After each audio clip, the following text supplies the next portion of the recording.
আওয়ামী লীগ আবার ফিরে এসে রাজনীতি নিয়ে জনগণের সামনে দাঁড়াতে পারবে, সহসা এই সম্ভাবনাই দেখি না। এখন সমঝোতা করে আসন ভাগাভাগির নির্বাচনে যদি হয়, তাহলে এগুলো করবার মানে কি আছে? এই যে ধরেন এতক্ষণ ধরে আমরা আপনাদেরকে এই সংস্কারের উপরে কথাবার্তা বললাম, এগুলো তো কোনো কাজই করবে না যদি সমঝোতার ভিত্তিতে নির্বাচন হয়।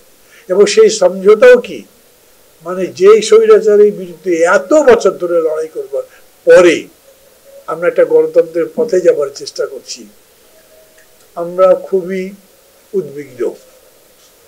আমরা মনে করি যে অন্তর্বর্তী সরকার, আমরা সবসময় বলেছি অন্তর্বর্তী সরকার মানে যতক্ষণ তারা সরকারে আছে তারা রেগুলার সরকার। আমি আবার বলি, অন্তর্বর্তী সরকার মানে হাফ টাইম সরকার নয়। অন্তর্বর্তী সরকার মানে যেই সময় তারা ক্ষমতায় আছে তখন তারা পূর্ণাঙ্গ সরকার।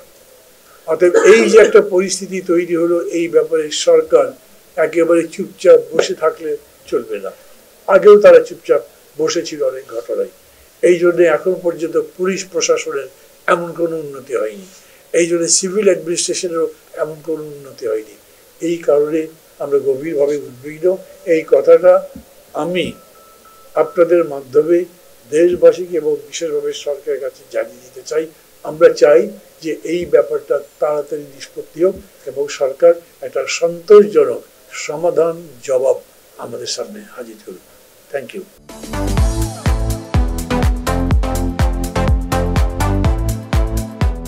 এই ব্যাপারে তো আমরা সরাসরি কোনো বক্তব্য দেইনি, কিন্তু বলছি যে দোষী একটা দলকে যে নিষিদ্ধ করা যাবে না এরকম তো পৃথিবীতে উদাহরণ আছে, বাংলাদেশে উদাহরণ আছে। আওয়ামী লীগ তত বড় কি অপরাধ করেছে? আমাকে যদি জিজ্ঞেস করে আমি মনে করি করেছে, কিন্তু আমি প্রস্তাব করছি না যে তাদের নিষিদ্ধ করা হোক, প্রস্তাব করছি না, কারণ ওটার একটা পলিটিক্যাল প্রস্তাব, ওটার ইমপ্লিকেশন বুঝবো সব মিলে।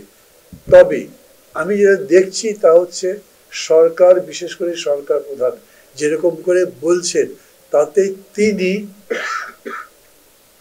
সবাইকে, জনগণকে আহ্বান জানাবেন, বোঝাবেন, সিদ্ধান্তটা জনগণই নেবে।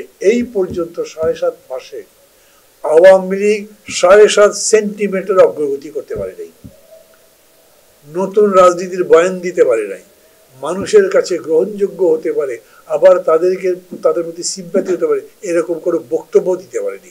আওয়ামী লীগ আবার ফিরে এসে রাজনীতি নিয়ে জনগণের সামনে দাঁড়াতে পারবে, সহসা এই সম্ভাবনাই দেখি না। আমার দুঃখটা হচ্ছে এই, আওয়ামী লীগ নিজে আবার রাজনীতিতে ফিরে আসবার জন্য কোনো পদক্ষেপই নেয়নি। আমরা কেউ যারা খুব ইম্পর্টেন্ট লোক, তারা সব ঝগড়া করে তাদেরকে ফোকাস দিচ্ছি, সবার সামনে নিয়ে আসছি। এইটা স্টপ করতে হবে। তারপরে আমি একটা ডেমোক্রেটিক ওয়ে রাখা উচিত আমি মনে করি, এবং একই সঙ্গে তাদের নামে যত অপরাধ আছে তার বিচার রেগুলার করা উচিত। বিচারগুলো তো 7.5 মাসে একটা শুরুই হয়নি ঠিক মতো, এটাই বা কেন? এটা রেগুলার হতে পারত। যদি রেগুলার বিচারগুলো হতো তাহলেও আমি মনে করি অনেক কিছু অটোমেটিক জবাব হয়ে যেত।